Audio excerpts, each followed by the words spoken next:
سورۃ الاخلاص کے بارے میں مفتی طارق مسعود صاحب کا بیان۔ اس صورت کے بہت سارے فضائل بھی ہیں۔ رسول اللہ صلی اللہ علیہ وسلم نے ارشاد فرمایا کہ قل هو اللہ احد ثلث القرآن۔ آپ صلی اللہ علیہ وسلم نے فرمایا کہ یہ صورت ایک تہائی قرآن ہے۔ حضرت قتادہ ابن نعمان رضی اللہ تعالیٰ عنہ سے روایت ہے کہ ایک شخص رات کو قل هو اللہ احد کی بہت کثرت سے تلاوت کرتے تھے جادو سے بچنے کے لیے۔ تو رسول اللہ صلی اللہ علیہ وسلم کو بتایا گیا ان کے بارے میں، جس نے بتایا وہ سورہ یعنی قل هو اللہ احد کی اہمیت کو کم سمجھ رہے تھے، وہ سمجھ رہے تھے کہ یہ صرف سورہ اخلاص پڑھتے ہیں اور کوئی صورت نہیں پڑھتے۔ تو جب نبی صلی اللہ علیہ وسلم کو بتایا گیا تو آپ صلی اللہ علیہ وسلم نے فرمایا انہا لتعدل ثلث القرآن، یہ ایک تہائی قرآن کے برابر ہے، یعنی یہ صورت معمولی نہیں ہے، ہلکی نہیں ہے۔ یہ صحیح بخاری میں یہ روایت مذکور ہے۔ اور حضرت ابو سعید خدری رضی اللہ تعالیٰ عنہ سے ایک روایت ہے، وہ اس میں ہے کہ ایک شخص رات کو صرف سورہ اخلاص کی تلاوت کیا کرتے تھے نماز میں، تو ان کی شکایت لگائی گئی نبی صلی اللہ علیہ وسلم سے۔ شکایت لگانے والے نے یعنی شکایت لگانے والے کا مقصد شکایت نہیں تھا، ایک علمی بات پر مطلع ہونا مقصد تھا۔ تو انہوں نے نبی صلی اللہ علیہ وسلم کو بتایا کہ یہ صرف سورہ اخلاص پڑھتے ہیں، یعنی وہ بھی سمجھ رہے تھے کہ یہ تو ایک چھوٹی سی صورت ہے اور بھی قرآن پڑھنا چاہیے۔ تو آپ صلی اللہ علیہ وسلم نے اس موقع پر بھی فرمایا کہ انہا لتعدل ثلث القرآن، فرمایا کہ یہ صورت ایک تہائی قرآن کے برابر ہے، یعنی یہ صورت معمولی صورت نہیں ہے۔ حضرت عائشہ رضی اللہ تعالی عنہ سے روایت ہے کہ آپ صلی اللہ علیہ وسلم جب بستر کی طرف جاتے تو آپ صلی اللہ علیہ وسلم قل هو اللہ احد، قل اعوذ برب الفلق، قل اعوذ برب الناس، یہ تینوں صورتیں پڑھ کے اپنے ہاتھ پہ پھونک مارتے اور اپنا ہاتھ پورے جسم پہ پھیر لیتے۔ یہ اہتمام آپ صلی اللہ علیہ وسلم نے اس وقت فرمایا جب آپ صلی اللہ علیہ وسلم پر جادو ہوا، اس کے بعد آپ صلی اللہ علیہ وسلم کا ہمیشہ یہ معمول رہا ہے۔ یہ بھی صحیح بخاری کی روایت ہے۔ صحیح بخاری کی ایک اور روایت میں ہے کہ حضرت عائشہ رضی اللہ تعالیٰ عنہ فرماتی ہیں کہ ایک مرتبہ رسول اللہ صلی اللہ علیہ وسلم نے جہاد کے لیے ایک لشکر بھیجا، تو اس میں جو امام تھے وہ سورہ اخلاص کی بہت زیادہ تلاوت کیا کرتے تھے نماز میں۔ صحابہ کرام کا جب یہ لشکر واپس لوٹا ہے تو آپ صلی اللہ علیہ وسلم کو بتایا گیا کہ یہ سورہ اخلاص بہت زیادہ پڑھتے تھے نماز میں۔ تو آپ صلی اللہ علیہ وسلم نے ان سے پوچھا کہ تم یہ کام کیوں کرتے تھے، سورہ اخلاص تم اتنی زیادہ کیوں پڑھتے تھے؟ تو ان صحابی نے فرمایا کہ اس میں رحمان کے اوصاف بیان کیے ہیں، اللہ کی حمد و ثنا ہے، اور اس وجہ سے مجھے اس سورت سے محبت ہے، یعنی محبت ہے جس کی وجہ سے میرا دل چاہتا ہے میں اس کی بار بار تلاوت کروں۔ تو آپ صلی اللہ علیہ وسلم نے فرمایا کہ صحابہ سے فرمایا کہ ان کو خبر دے دو کہ اللہ بھی تم سے محبت کرتے ہیں۔ یہ بھی ایک صورت کی ایک بہت بڑی فضیلت ثابت ہوتی ہے۔ اور عبد الرحمن ابن ابزہ رضی اللہ تعالیٰ عنہ سے روایت ہے کہ رسول اللہ صلی اللہ علیہ وسلم وتر کی نماز میں پہلی رکعت میں سبح اسم ربک الاعلیٰ، دوسری میں قل یا ایھا الکافرون، اور تیسری رکعت میں سورہ اخلاص کی تلاوت کیا کرتے تھے۔ تو وتر میں تیسری رکعت میں سورہ اخلاص کا پڑھنا یہ فضیلت کی چیز ہے۔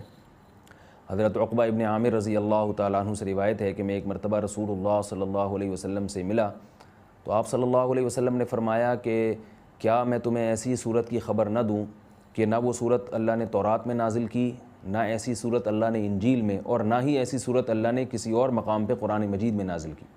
میں نے عرض کیا ضرور یا رسول اللہ۔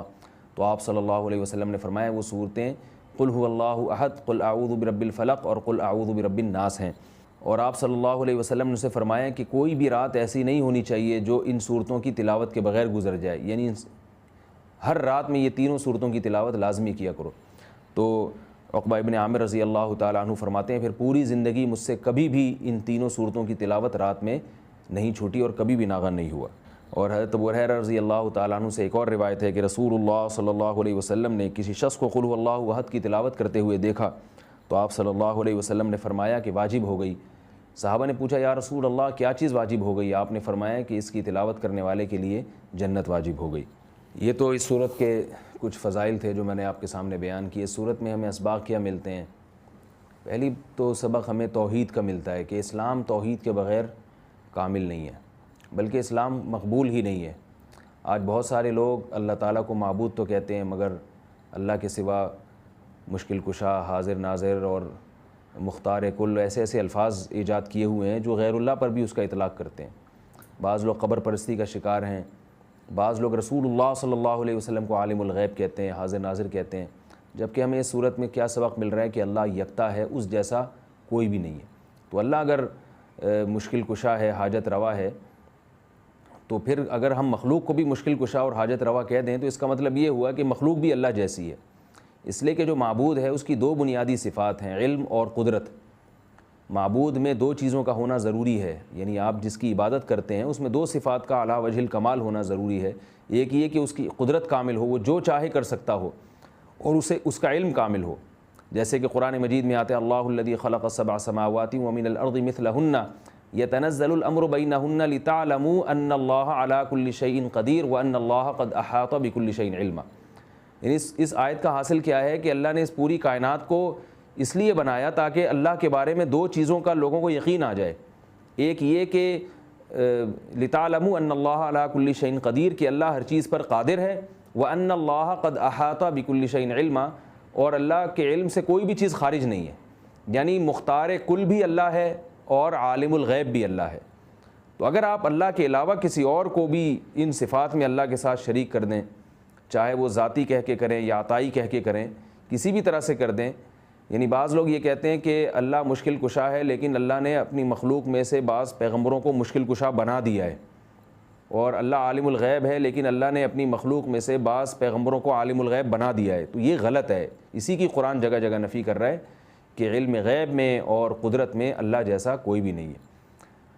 اس لیے اس سورت سے ہمیں یہ سبق ملتا ہے۔ دوسرا ہمیں سبق ملتا ہے کہ لم یلد ولم یولد، کہ اللہ کے بارے میں یہ عقیدہ رکھنا کہ اس نے جنا ہے، جیسے کہ عیسائی کہتے ہیں حضرت عیسیٰ علیہ السلام اللہ کے معاذ اللہ بیٹے ہیں، تو اللہ نے کسی کو نہ تو بیٹا بنایا اور نہ اللہ نے جنا۔ بعض عیسائی کہتے ہیں کہ اللہ نے حضرت عیسیٰ کو جنا ہے معاذ اللہ، لیکن عیسائیوں میں جو جمہور ہیں وہ یہ کہتے ہیں کہ اللہ نے جنا تو نہیں ہے لیکن اللہ نے ان کو اپنا بیٹا بنا لیا، یعنی بیٹے جیسے ہیں، تو یہ بات بھی غلط ہے۔ لم یتخذ صاحبۃ ولا ولدا، قرآن کہہ رہا ہے اللہ نے کسی کو نہ تو جنا ہے اور نہ اللہ نے کسی کو بیوی یا بیٹا بنایا ہے، بنایا بھی نہیں ہے اللہ نے۔ اللہ کے یعنی کسی کو محبت میں بیٹا کہہ دینا یہ ایک الگ چیز ہے، لیکن باقاعدہ اس کو بیٹا بنا لینا یہ ایک الگ چیز ہے، کیونکہ ہم جب کسی کو بیٹا بناتے ہیں تو اس لیے کہ ہمیں اس کی ضرورت ہوتی ہے، ہمیں اس سے کام لینا ہے، ہمیں اپنے والی وارث چاہیے۔ اللہ کا کوئی وارث نہیں ہے، اللہ کا کوئی والی نہیں ہے، اللہ بے نیاز ہے۔ یہ اس صورت کا بنیادی اسباق تھے۔ اللہ تعالی ہمیں اس صورت کے تقاضوں کو سمجھنے کی اور اس پر پوری طرح عمل کرنے کی توفیق عطا۔ مولانا طارق مسعود کے بیان سننے کے لیے ہمارے چینل قرآنک وزڈم کو سبسکرائب کریں۔ Thank you so much.